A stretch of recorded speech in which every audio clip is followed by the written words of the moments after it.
anyone reached out to Commissioner Stokes? No. Oh, I I'll will. text. I will. All right. Karim just sent a message to Kim and she says she can't make it. So I guess she didn't let us know. I didn't know anything about it, but we just were reminding her. Okay. Okay. All right, Madam I guess Mayor, we're on. it is 9:05 and we are live. Good morning, everybody, and welcome to the July, I believe, 13th Commission agenda, pre-agenda meeting. Madam Clerk, may we have the roll? Yes, Mayor Thank Betty Resch. Here. Vice Mayor Christopher McVoy. Sort of here on 95 on the way to Everglades fieldwork, but here. All right. Commissioner Sarah Maliga. Present. Commissioner Kimberly Stokes is absent. Commissioner Reynaldo Diaz. Here. Great. Good morning, everybody.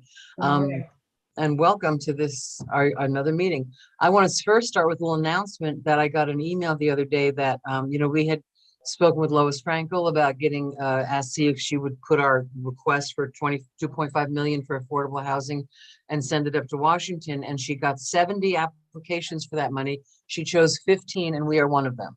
So we have a very good chance of getting 2.5 million, which we would have to match, Carmen tells me. For affordable housing, which would be a nice chunk to work with. So That's I was amazing. I was really happy. Miss Frankel really is a staunch defender of Lake Worth. She likes us a lot, as do many people. What's not to like? What's not to like? What's Come not on. to? So does anybody have anything to start? My plate is pretty clear. We have the Business Advisory Board ordinance coming forward. That'll be read soon, hopefully. I don't see Glenn in the room, but they sent us over the final approval. Myself and Carmen. Carmen didn't know that she was the staff liaison. I was like, look at that, Carmen. So that'll be coming before us. So this is going to be a full-on sunshine board. Yep, Business Advisory Board, but they're only going to meet every other month and only discuss the things that we may or may do or bring us, recommendations. I mean, it's important we have something like this. I'm excited. A lot of the business owners are excited. Yeah, I think we should also have, I think that's good, not against it, but I think there should be a local initiative, not us, doing this as well, because. Well, that's the Lantana Chamber actually is working with some business owners. Well, they are, and I sort of hear from them now and then. I'm going to touch base with Nadine Heinz, the attorney. She works on that a lot. Yep, she's working with Dave from the Lantana Chamber, and what they want to do is bring in like little tiny kiosks throughout town for like information. I will tell you that I had a good meeting with Joan at the CRA to kind of talk about what the plans were for their budget. I told her one thing that I would love for her to work with the CRA to work with the city on is, that welcome packet to business owners. Like, what do you do? Here's the steps. Here's how you know if you can do what you want in that zoning. So she said she would present it to the board to see if they're willing to put the skin in the game and help us create that. When did you talk to her? Thursday of last week. On the phone? No, person. Oh, okay.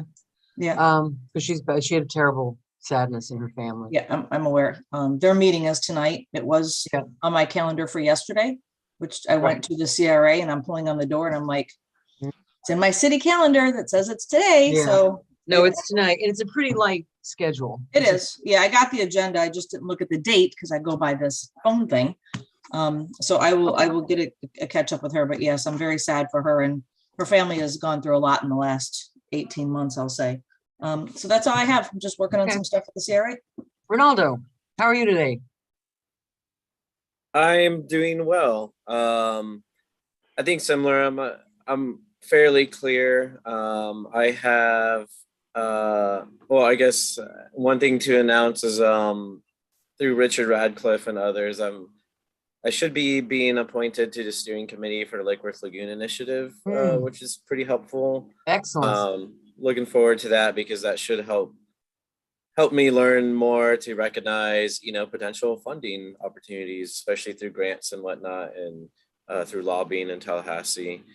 So that's pretty exciting. I've been involved with the initiative for a number of years now, and never really thought I would be a steering committee board There you member, go. but here we are. Here we are.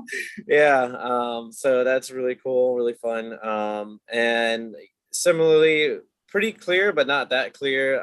I think I'm in full-fledged budget mode right now. So I'm, working on meeting with different organizations that we have in the neighborhood to kind of think of ideas of things that could be funded and whatnot. Groups like I met with Randy Burrito Project over the weekend, groups like Rebel Recovery and whatnot, and kind of to see, and I know we've talked about it quite a bit about, trying to figure out what services and how to fund local social services, if you will, in many ways that we can help our community. And so I'm kind of like reaching out to them and listening to see what they could use or to help carry out their mission, because we're pretty lucky to have a lot of amazing groups that already do good work. And so I'm kind of taking on the perspective of there's no reason for us as a city to take on more of that work, but if there's a way that we can help support these groups, Yeah. that'd be good. Are you looking at our budget about that? Yeah, exactly. Trying to find It's a some sad pennies. little thin book. Yeah. Well, Commissioner Diaz, don't forget that you have your discretionary fund of $10,000. Yeah. You can help. By And the that's what way- what's that?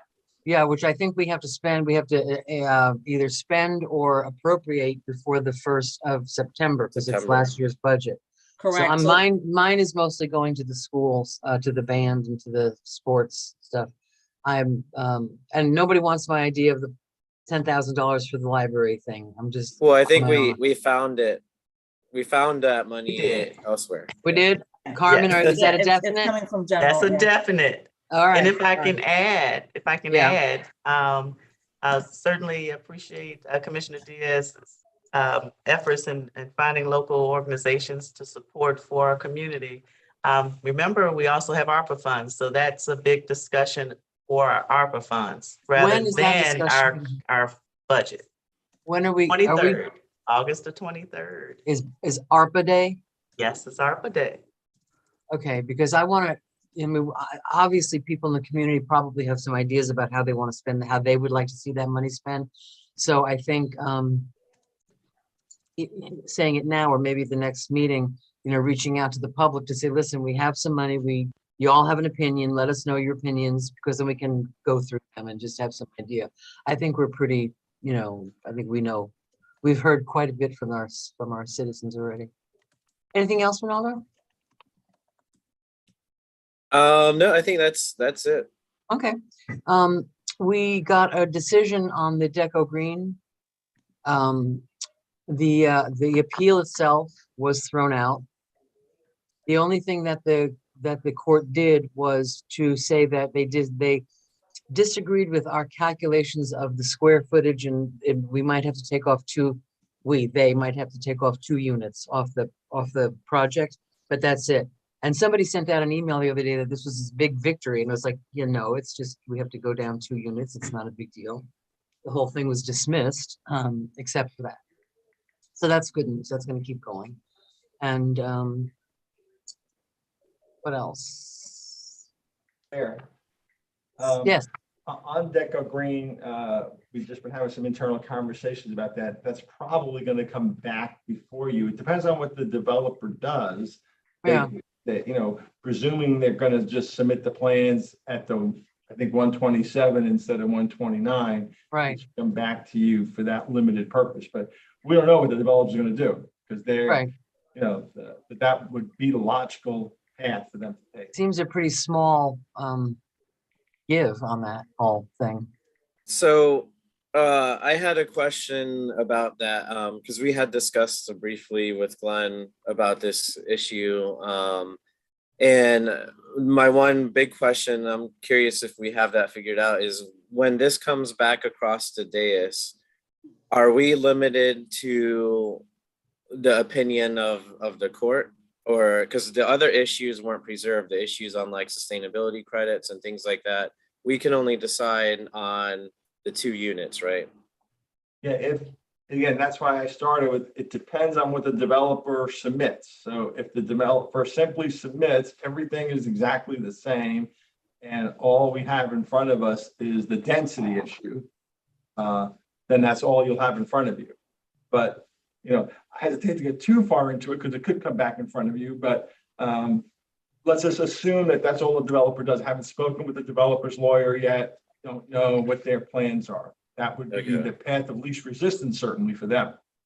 Otherwise, they can open everything up again if they decide to do If they that. open that door. Yeah. That's a huge expense on their part if they do that.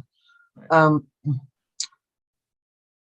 Airbnbs are becoming an increasing issue in the city in terms of affordability, in terms of accessibility to, people can't find a rental. And Glenn, is it really true that there's nothing that we can do? Because I'm hearing like other cities have ordinances, but maybe they were before, people are really saying, enforce the 6-month rule. I don't know how we do that. You can regulate them. How? So I think I've got a memo in front of me that I think Carmen sent out on June 1st that talks about potential regulations update that we worked on with William. And for example, you could have all vacation rentals sign a registration form, pay a fee, make sure they have a current and active license with the Department of Business Regulation, make sure that they're current with the tax collector, have an exterior site sketch showing where there's any pools or hot tubs, an interior building sketch, so you know where the bedrooms are. So there are a number of regulations you can do to regulate them. Is that any rental, or can we say this is for short-term rental, vacation rentals only? That's the thing. It's really I how do haven't we? looked at that, but I would say, why couldn't you regulate any rentals, right? I mean, but vacation Right, no, rentals. which brings us right back to the beginning, which means that we've done nothing. Because, we can have those regulations and we can do that, all that, but when it comes down to it, we have a 60-day limit and we're not enforcing it. And people are saying, why aren't we enforcing it? I have a feeling the reasons are, how do you enforce something like that? Do you have the tenants sign in for 60 days and if they sign in for 90? That's the problem. Right, the 60-day issue is, you're right, that's the more difficult issue. But this regulation is being done by other communities, and it seems to be fairly successful. Even something as having someone available 24/7, right? So if it's a out of county or out of state property owner and something happens on the property, you want someone local or at least a property manager who can contact 24/7. We talked about that for every rental, not just vacation. Right. So, if you want us to move forward and put that together, we can. What say you, group? Yeah, I think, I've looked at there's data available about how many of these are in our neighborhood, and it's something like 800. Oh, So it's astronomical. And 2 things stand out to me. Recently, Airbnb, I guess the good news is recently Airbnb did make some policy changes within their organization to limit essentially like the party house aspect of it. Hopefully, I'm not sure if that's nationwide. I saw an article a little while ago. I have to double check. Hopefully, and again, how are helps. they going to, that's a How are they going to everything's a enforce question it? of Right. enforcement. Everything's a question. And maybe if it's something like if they get too many complaints, they lose their status to be on the website or whatever. But they're allowed to do that. Right. My other question would be, and I don't see why this can't happen, especially if we take the step that Glenn is suggesting, the regulating. And a while ago, Commissioner Malega brought up if we provided like for rent signs for all rentals, we would have a really good understanding of where these things are at and how to manage them. And I think if we did that, maybe the regulation comes in, and it's not going to help us with the ones that already exist now, but for future ones, can we explore possibly designating like Airbnb zones through land use Because we can, choose where like our warehouse district is, right? We place our hotels in certain areas. Can we do that through land use similarly to short-term rentals? That would be a question for Glenn, and then it becomes the question, I mean, listen, there's no easy, I'm bringing up a hornet's nest, I know it, but it's coming, it's, it's buzzing out Yeah. there. So address Right. it. Then, do we, okay, so do multifamily, we're in single family districts, we don't want Airbnbs. We're in multifamily districts, we get them. I mean, where's the, how do you And do? what I found is those kind of tough questions have tended to delay the implementation of Mhm. more, I hate to say, but common sense kind of regulations. They're here, right? Right. Chances are they're not going away. So while we wrestle with other issues, my suggestion is why not go forward and at least get something in place? Yeah. So Absolutely. we get some, so we know, so we have an accurate count, with they're at least paying fees, contributing to their impact on the community. Right. Exactly. And I would love to make like somehow when we do that, make a distinction between a standalone property that is an Airbnb and work towards, somebody who has an ADU, because I feel like those are almost like two very different properties that we're looking at. When it's standalone, you're probably more likely to have those issues that people are complaining about. But if it's an ADU, you have a family on site and you're helping essentially a local family cover bills. So if we can make that distinction as well in terms of when we collect that data through the registration or whatever we go with, I think that and you've of course you touched on another hot button, which is the ADUs. So I mean, if it was a single family district, and if it was homestead, if it was homestead property, then you may be able to rent out your ADU, but if it's not, you can't rent the front. And lots of questions there. There's a lot of wrinkles. A question for Glenn, because at least my understanding of this stuff is any regulation we do has some degree of involvement with the state regulations. What I heard Glenn's suggestion of let's maybe tackle some of the less complicated issues first. Right. And come back with more ordinances. What I want to make sure with Glenn, and I'm sure Glenn's thinking about it, is do we get multiple bites at the apple, or does the state say, okay, now you're in a different status if you've regulated it and you can't do anything else? I don't know the answer to that, but I want to make sure we know before we do anything. I would say you can get multiple bites. I mean, these are going to be rules and regulations you adopt. Like any rule and regulation, you can amend it, tweak it. The key is a 60-day limit, because the 60-day limit is still in your code. Right. And I think that's going to be the wrestling match to decide, do you keep that limit or not? And if you keep it, are you going to enforce it? Because it's been on the books and basically not been enforced. The longer we go not enforcing it, the more difficult it becomes to enforce it. But I'll go back to start with the baby steps. Get this regulation developed, as Commissioner Diaz says, a database that says, okay, here's what we have. This is the type we have. These are where the owners are. These are the health and safety concerns.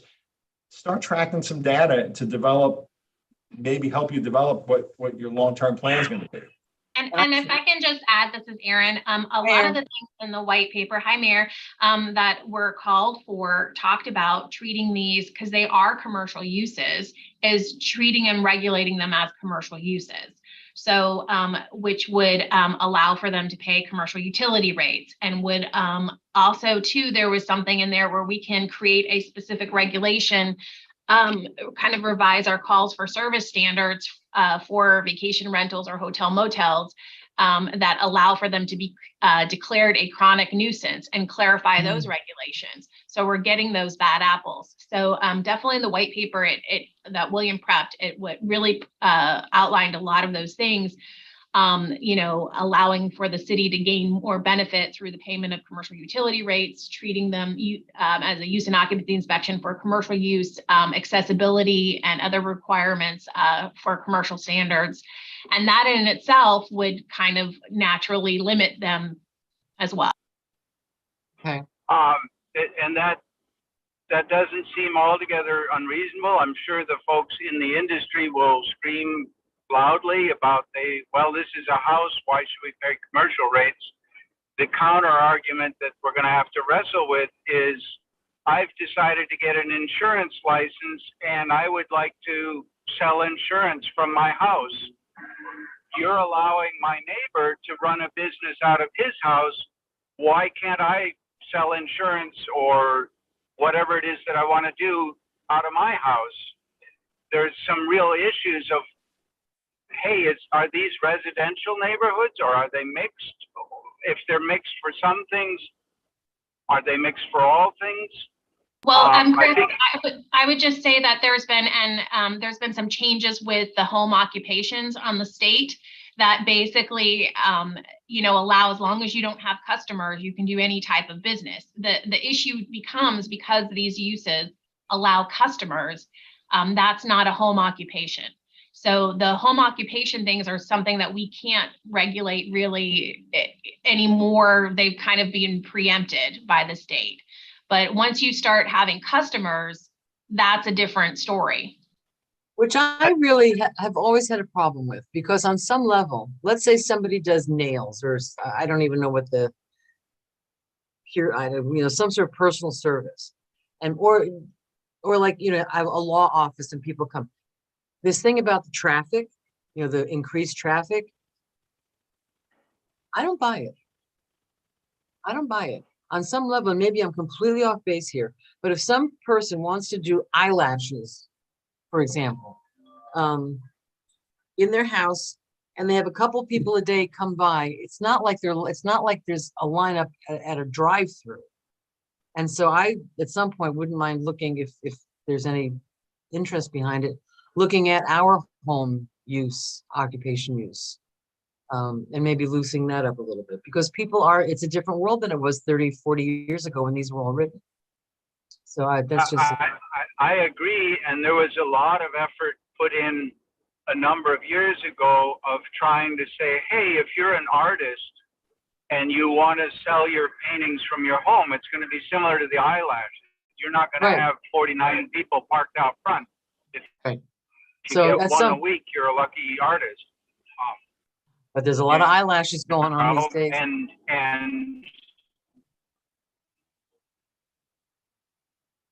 yeah. I've been thinking of branching into eyelashes, but maybe not. Hey, it's a side hustle. What can I tell you? Not to go down a rabbit hole. I agree that I think we should look at it, and particularly if. Yeah.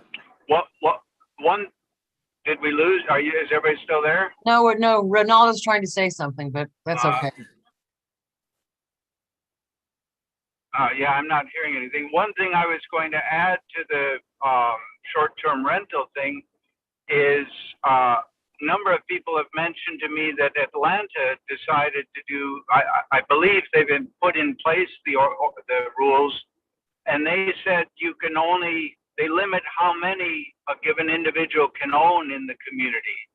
Because their concern was, if I understand it correctly, their concern was that there are corporations that are buying up buckets of these houses and having 10 of them, and you can imagine. Yeah. Now, did you say Atlanta, as in Georgia? Oh, he can't hear us. Okay, Ronaldo, what were you going to say? Unmute yourself. Yeah. He did say Atlanta. Okay. What was I going to say? Oh, about the use. I think one thing we do have to be careful of, because I know this exists already in parts of town, unfortunately, is sometimes that use would be something like an auto shop, which brings its own kind of environmental problems. So something to keep an eye on. And in terms of the occupation, I mean, when it comes to like using an ADU or a duplex unit or something like that, I mean, hopefully those owners will know that you're giving up a ratio of your homestead exemption if you choose to do that. And that's beyond our control, but I think it's kind of a reasonable one that most people give up. I know my parents do that where they live. So my cottage, my property is divided into two separate, because I rent out my cottage. Yeah. Yeah, and I think even with that, they can be hugely successful. And Commissioner McVoy's concern about, I'm sure there'll be people in the industry who might gripe about it, and that's potentially true. But also, I feel like I recognize that there are some maybe prominent, Airbnb owners that are pretty successful and they're trying to do better. And I think they'll realize, it's better for their industry to have some kind of protection, because Yeah, of the 800 plus that are in the city, I can imagine that a good majority of them are, put up an air mattress in a room and call it a short-term rental type of got it. situation. And I think from what I've seen in recent months and how the industry is, and customers are kind of flocking back to hotels because of there's so many bad Airbnb properties that require, so much in cleaning fees. They have, there's like a big joke now online where it's, you get a to-do list, and it's like you practically have to do all the work yourself in terms of cleaning the place up and whatnot. So I think the industry as a whole would benefit from having some protections in place. I agree, and I agree with the point that there are certainly some Airbnb owners who are very proactive of trying to put in place sensible regulations on the industry itself here in Lake Worth. And we should definitely take advantage of any experience or suggestions that they have, look at them carefully and see if that makes sense to add. I'm not sure if it got cut off. I think the call did something weird at my end. I was mentioning that Atlanta also put a restriction in on how many can be owned by one owner. You said that, we heard that. Oh, okay. I wasn't sure. It got cut off here. I want to go back, and I want to go back to the property manager person available, because I have a couple little, I get a phone call from one of my tenants and it's like a hot water heater's broken. Well, I've got, my duty as a landlord is to right at that moment, then call up the plumber and say, get me a new hot water heater. And I think a lot of people don't understand that. And I'm talking about just rentals in general. So my question to you guys is, how many hours do you think is reasonable for a person to be on property when there's a problem, like phone, tenant there's water coming through the ceiling. Tenant calls the landlord. How long does that landlord have to get somebody's in there to fix it? 12 hours? I'm a 12 hours kind of girl. That to me is like a lot. Yeah. Yeah, because I'm thinking if it's a holiday or a Sunday and they got to try to get a hold of a plumber or Well, we could always somebody. put in a caveat about weekends and stuff. But I mean, that happened to me the day I was supposed to have my surgery. I looked in my closet, my sweater, all my clothes were soaking wet and there was water coming out of my light bulb. It was kind of a shock. And it was the kind of thing that had to be dealt with right then. It couldn't, 12 hours later, it was not going to be. So if I can have. Yeah, it seems like it might vary somewhat with what the issue is. Let's say that it is one of the unfortunate one and they're making a heck of a racket. 12 hours doesn't seem like a reasonable delay. If there's water coming through your electric bulb, yeah, I'd say 12 hours is pretty long too. Some things, there's an iguana in the yard or there's 3 iguanas in the yard. Well, 12 hours is probably fine. Yeah. So I don't know how you regulate that, but. All right. No less, no more than 12 hours, because then if it's, so can we have consensus to have, Glenn, have you worked on an ordinance like this for any other city? No, I had to unmute you. Yes, yeah, we worked on this, and as Erin said, William did a white paper a while ago. That was the basis of the draft memo that we put together. Was this included in it, that property manager? Pardon? Was the property manager language in there? Yes, yeah, we've had language in there about some property manager being accessible 24/7. We had internal conversation about whether they had to have a property manager that lives in the county or lives in the city. I want somebody physically there, because if they don't live close, they might as well be in Chicago. I'm sorry. That was one of the conversations We have we too had. many tenants in this town that are being abused by landlords. So, I yeah, no, tend to agree with the mayor on that, you know, if they're not able to Oh, physically get there, okay, what's the thank you. point of? Yeah. Yeah. that's the whole point. So, okay, other than that, well, I'm assuming everyone has met with Bob Sanders? So Could you far? repeat that? I'm assuming everyone now has met with Bob Sanders Correct. at least one time? Sarah says time. 2 times. Ronaldo's shaking his head. Okay. Yeah, I plan on setting up a meeting with him, another one soon, but first I want to discuss something with Carmen. But Yeah. yeah, that's going well. Sure. And, you know, I have to say, I think it's better if we go by ourselves. Just saying, I've gotten some feedback on private citizens, you know, going into those meetings, and it's not a good response. So that's all I'm going to say. I don't want to get into discussion with it. I'm just putting it out there. This is between us and Bob Sanders and the city, and having a third person who has no authority with the city coming in, I think is just not a great idea. So what else, everybody? Anybody else have anything else? Can I just say that that's why I love you being our leader, because I'm thankful that you touched base on that. And I'm transparent all the time, but in the back of my head, I would have said it in 17 different ways that would not be so eloquent. So thank you for your professionalism. You're more than welcome. And always taking issues that need to be addressed and addressing it with such class and integrity. And I appreciate that from the bottom of my heart. Well, that's fine. You know, this is not personal stuff. This is just how, No, you know, we have. I understand right. It's not personal, but I just, again, Thanks. you handle it much different than other people would, because in my head, you know, but that's why I just want to say thank you. That's because I'm so old. I'm just. It doesn't old. have anything to do with that. I will say it's you know, I'm gonna. It also comes from being a 22 years a divorce attorney. I was just gonna say, I mediator. think that's where your professional career and your experiences come into play, is that you are very much law, black and white, where I am more. It's facts, not emotions. That's what we got to be. So I appreciate you for addressing that. It's thank been something that's been on my head. Yeah, I've gotten some very negative feedback about it. I think it was a terrible idea. But I think it makes us look incompetent. So thank you. Okay. For taking the lead. I appreciate it. Okay, sure.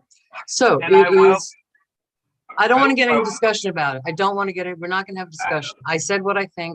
Wait a minute, Mayor. If you're going to bring something up and there was a long discussion about what a good idea was, then yes, you have put it out there, and you can't just say, I'm going to make a statement and there's no more discussion. We're a commission. Well, go ahead. What have you got to say about it? I think on many issues that we as elected representatives deal with, it is perfectly fine to have citizens involved who may have some expertise, who may have some experience, who may have whatever, and have them be there as personal advisors or as a second set of eyes or as who knows what. That is a perfectly reasonable thing to do within the range of ways of doing business as elected officials. So I appreciate the suggestion, and there may be negative feedback. There's always going to be positive and negative feedback on all sorts of things that we do. That doesn't mean that it's not possible. Well, we're going to agree to disagree on that, Mr. McVoy. And given the fact that it was the same person with 2 different commissioners at those meetings, it was disturbing, but I appreciate your position. I disagree with it. And I would, I think the point of the same person going with 2 different commissioners obviously raises an issue of sunshine. I think that's a very valid concern. I don't. So listen, Chris, we're going to agree to disagree. You think it's okay. I don't think it's okay. Okay. I mean, I think that public opinion is important. I think that optics are important. And, you know, if Bob Jones can go in with the commissioner, why can't Sally Schwartz? So that's just. I would agree with that. Right. So it's a personal choice. I think it was, you know, I would have made a different choice. So what's up next? Anybody? We're at 20 of. How are we doing? Any Does staff have any? We just prattle on. Does anybody have anything to talk to us from staff? Any burning questions? I do have some things on my list. Oh, okay, I'm sorry. Okay. I think we had consensus at the, I don't remember whether it was at a commission meeting or a pre-agenda meeting that, hang on here, am I going the right way? Are you driving, Chris? I hope not. Yeah, I am. I'm on my way to the Everglades. Oh. That's what I mentioned at the beginning. No, but I know, think but now you said you're on your way, but I know now you're looking stuff up. I'm a little concerned about your safety. No, I'm wondering if I took the right turn, and I believe I didn't. So we're going to do a little loop. But we talked, I believe, I think we had consensus that for the no smoking ban at the beach, which I think we're all eager to do, let's take advantage of us being a arts community. And I think we agreed to have a local artist competition to help come up with signage that's a little bit less governmental, maybe a little bit more accessible, a little more fun maybe, but gets the message clearly across. And I raised it with the city manager following up on our previous discussion, but I want to make sure everybody's on board with that, and that we can, we should announce it whenever we work on the ordinance. I think that would be a good thing, so that the community knows about it, has multiple ways to know about it. Okay.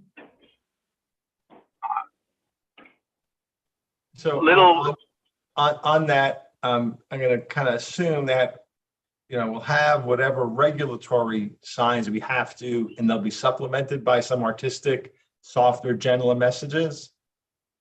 Right. I would assume that in putting together the competition, we would figure out what is the required stuff that has to be on the sign. Maybe it says ordinance number 3264A or whatever it is.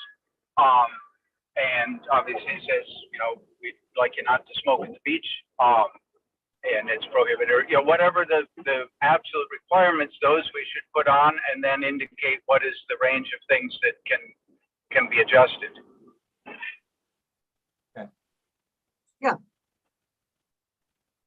Okay. You have something else? At the boat ramp at Bryant Park, I've had at a neighborhood meeting, I had people ask, is there a different rate? And I guess it's for the parking, because I don't think we pay to put boats in at the boat ramp, but we do pay for parking. Do we have separate rates for residents and non-residents? It was suggested that if we don't, it would be nice if we did. That seemed not unreasonable to me. So that's something. Is it, do we charge to park at the boat ramp? For boat trailers, right? I think. Commissioner McVoy, this is Erin. I'm not really sure, but I remember a discussion years ago about this. And I know Carmen I can probably ask the recreation folks, but I believe because we took county money for that, we cannot charge a different rate for residential parking and non-residential parking because it's a county amenity. It was the county gave money for the renovation of that. I know that's a vague memory, but I think that's why it wasn't done. I know probably the rec folks can confirm that, but that's what I recall. And if that's the case, it would be very similar to the parking at the beach where we also accepted some county money. Yeah. Okay. Well, it'd be good to check on it, but I don't know the history, but it sounds plausible. Yeah, Another one that was, it'd be great. Another one that was raised, I've had people mention a number of times. I don't know sort of the environmental aspects. Commissioner Diaz might have some thoughts on that. But people have mentioned a freshwater washout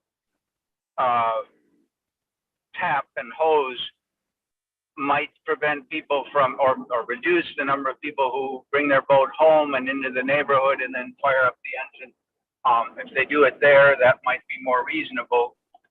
And you might even have a thing, to get like the air things at a gas station, to get 5 minutes of water or 10 minutes of water, whatever it is, you put in a quarter or 2 quarters or some such thing.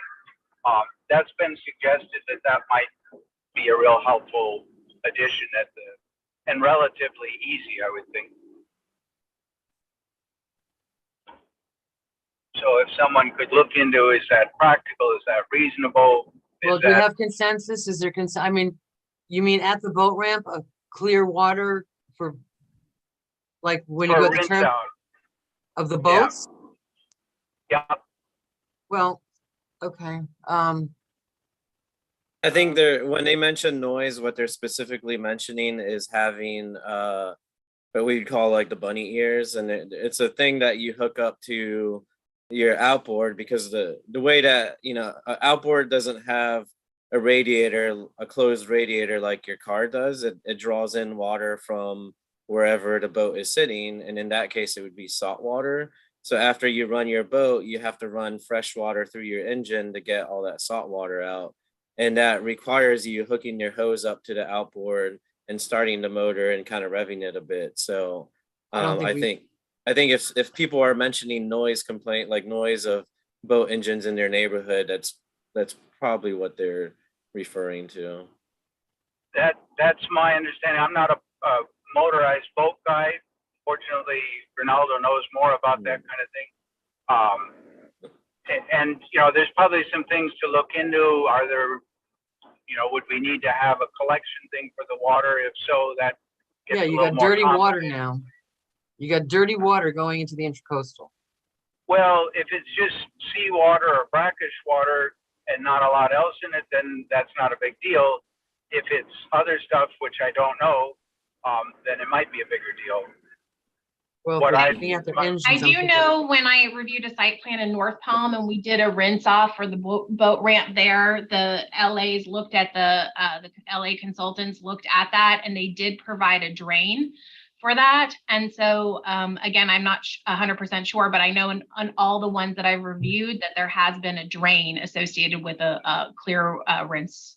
But is that a stormwater drain or a drain into the, you know, the water processing? No, it was a drain with like a filtration, like it had sediments to drain out any, you know, to drain out sedimentation or pollutants. It was like almost like a French drain. Yeah, like a French drain kind of situation. And so I know that was, I don't know if that was a requirement or if that was a requirement of the city, but I believe it might have been a DEP thing.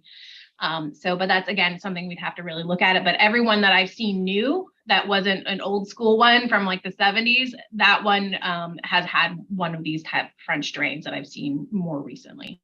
Thank you. And Commissioner Diaz, is it true that what you were mentioning, the wash through, and I think you said bunny ears, which I don't know anything about. Does that mean that when the boat's in the water, it's running water through those in the water? Yeah, because part of the motor, it has what we would call a heat exchanger. So basically the way to look at it is on one side of that heat exchanger is fresh water, kind of like what you would have a radiator in your car. And then the other side would be water that's pumped through from whatever the boat is in. So the salt water side. So that's the side that gets rinsed out. Right, and so the boats, if there's a concern about the boats getting things dirty, they're doing that all the time that they're running in the water. So the additional rinse out is relatively minor. Right, and as long as that as long as there's not like a massive oil leak or something, it's a leak. That's just how it's done. Yeah. And in terms of washing down, I mean, it's probably not as big of a risk from the lagoon, but I know out west, like if you go to Wyoming and Montana and whatnot, they are very strict about washing down your boats, because another environmental concern is the possibility of zebra mussels. Yeah, and zebra mussels picking up some kind of invasive or harmful organism and bringing it to a whole new water body.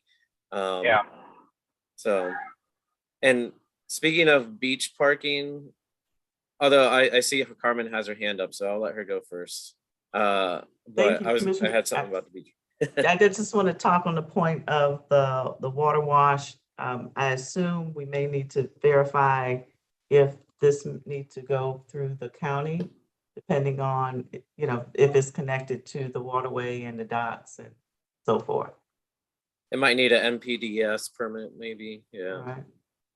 And what about backup what about, right now they put their boat, they go away. Mhm. What about traffic backup at the boat ramp with, I'm just asking. I would assume, since Erin mentioned that these exist other places, I assume what you do is you have a pull-aside location away from the ramp so that you're not blocking ramp traffic. And Yeah. then people do their rinse outs there.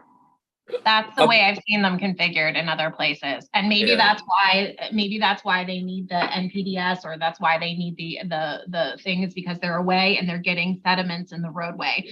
So then they're discharging, it's from a roadway or an improved service, and it's discharging back into a water body, the sediments. So might be something like that. Brian Shields knows all of this forward and backward. So he's definitely, I know Carmen will follow up with him because he's going to know, he knows this. Everything. Yeah. I'll point it out. I was just going to point out, when people pull out their boats there, almost 100% of the time, everyone parks in front of where the dumpsters are. So they pull off to the side anyways, and then put on the straps and whatnot on their trailer.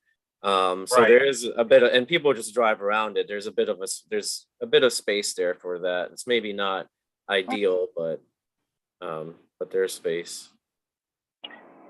Yeah, I'm not saying that we should flat out just do it. It obviously has a couple questions related to it, environmental, practical, et cetera. But it's come up a number of times, and it seems like a reasonable thing to consider, and something that would make our boat ramp additionally attractive. It's a very popular amenity. I'm there a lot, and it doesn't matter time of day or weekday or weekend. There's always a good number of boats using our ramp. There's not many public access boat ramps in our area, so we have quite the asset that we should take care of.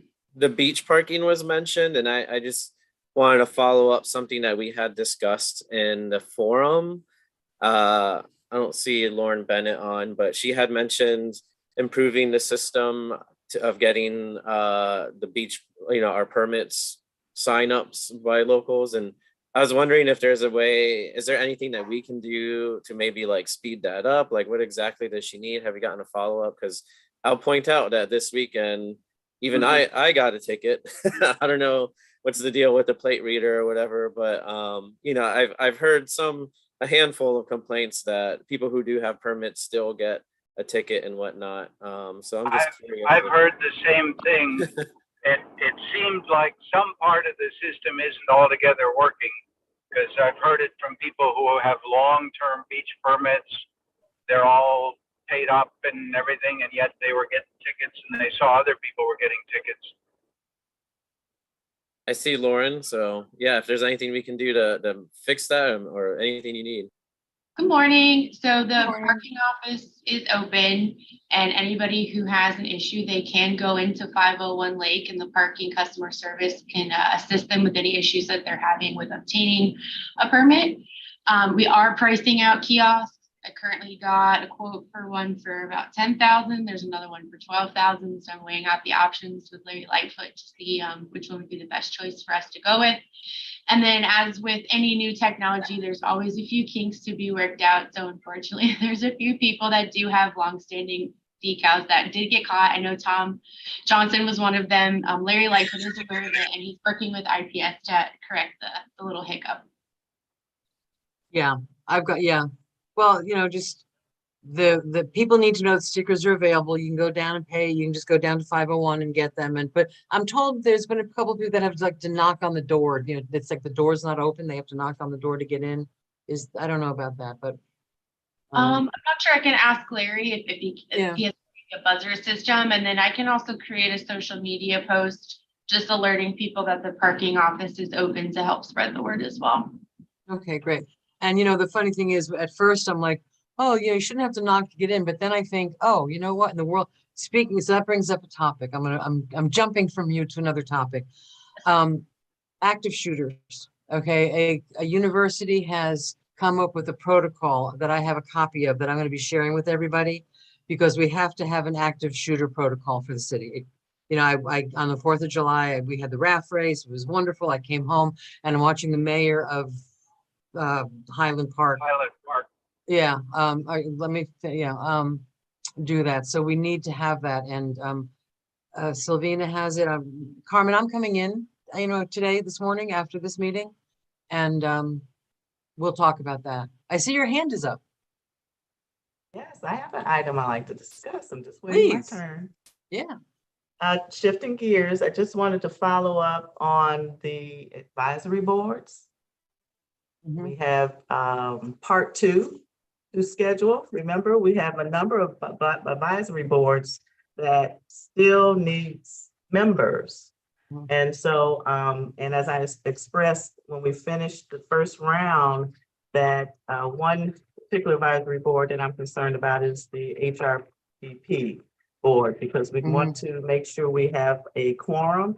Matter of fact, I was notified by Erin that we had to reschedule our last meeting due to the fact we didn't have a quorum. We have several members who may be ill. So now that we're at, so we need 2 more members for that. I believe that's where we stand. Am I right, Erin? Yes, Carmen, and I just want to Yes. add that the 2 members, we have an at-large member. So for that board, we need professionals. And what we're really missing for that board and what is really important is an architect. So that would be something to, if somebody on the commission knows an architect in the community that might want to apply, that would be a really vital position. Right now, we're missing an architect on the board. Yeah, I was hoping Ann Fairfax would get on that board because she's so good at that historic stuff. But so we have a call out to architects in the city when we have a few. So what I want to do is we need to find a date to do round 2, because not only with HRPB, I think with electric utility, we have a member open. Of course, our finance advisory board certainly had not too many members. Are we going to look at the finance advisory board, folks? Yeah, we did say we're going to reconsider and redefine, look at that. So we have a couple of other boards that need to be re-advertised and get new interest. So we need to schedule a date. In our spare time. Right. And sometime before then, can we sit down, Carmen, and work on the redefinition of some of these That's and right. draft that up? That's right. We were supposed to look at C51 Right.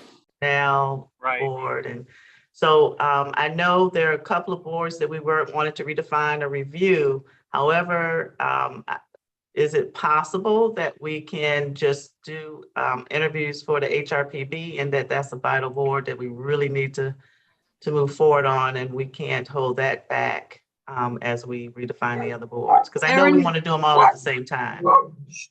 Erin, would you have a list of architects that live in the city, or have a business in the city? I don't. I just know the ones who've previously served. We would have those. There's we can see who's brought forward projects. But a lot of our architects are already on the planning, like Juan Conton, who's a regular architect, is on the planning and zoning board. We have a landscape architect on the historic preservation board who lives in town. So I can look around and see if we can find anybody. That's tough because that's an important role for that board. And go ahead. Is it possible that we can schedule interviews at one of our upcoming commission meetings for this particular board?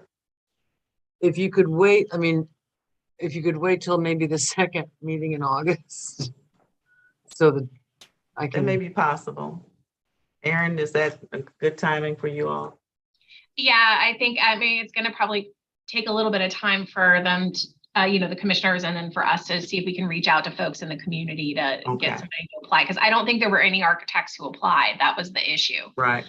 So there were some, I think of the pool, there weren't, I think the folks who were appointed, I don't know that there were they have to meet the qualifications. So the only vacant positions are professional positions left. So.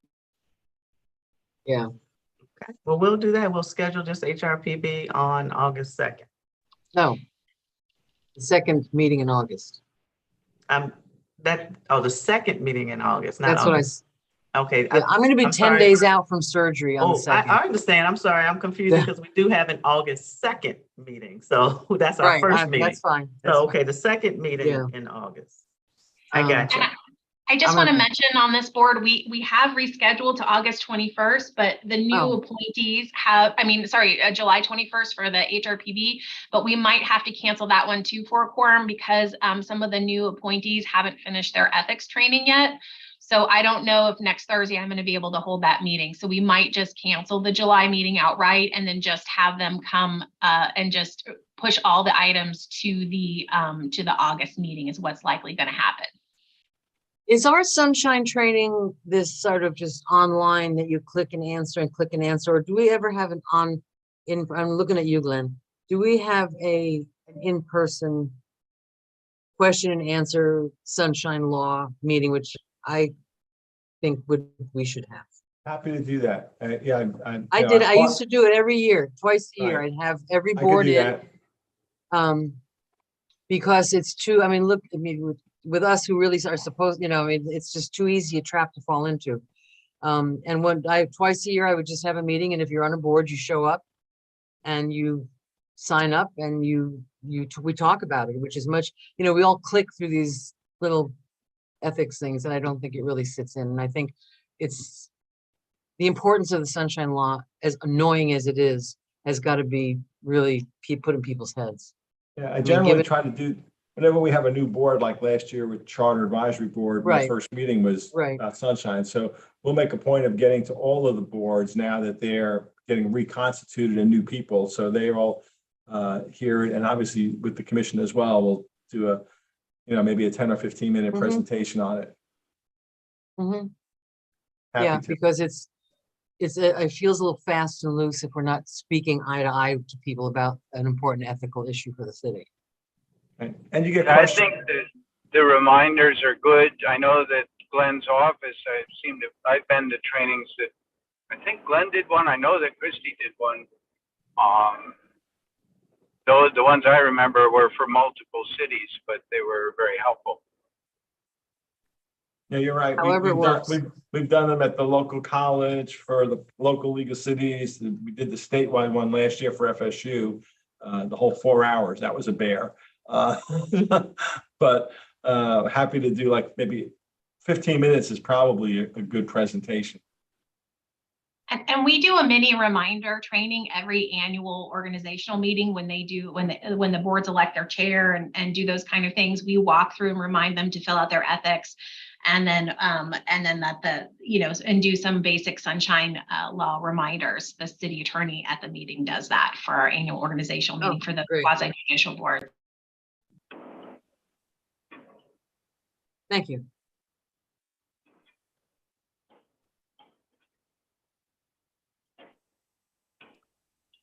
Thank you, Madam Chair. That's all I have. Yeah. Anything else from anybody? We don't have any time. We're actually over time. Carmen, I'll be in just a few minutes. I have a couple of things to do before I come in, but good to see everybody, and keep on keeping on. Thank you very much. All right. Thank you. Take care.